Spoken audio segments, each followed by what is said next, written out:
new wildfire hotspots are being found during this period, especially in the northern region.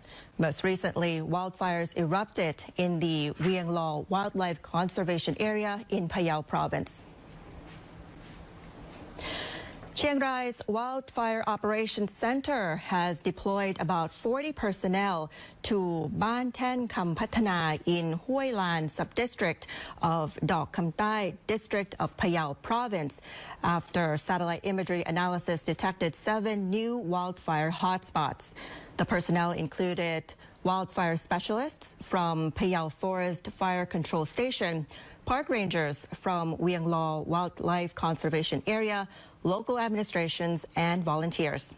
The personnel have been working to contain the hotspots since yesterday, with preliminary success reported today. However, close monitoring of the situation is ongoing, and another 10 wildfire specialists have been sent to the Jun district in Phayao to boost the wildfire control mission there. Officials indicated that the latter area involved deep forest terrain that made wildfire control difficult.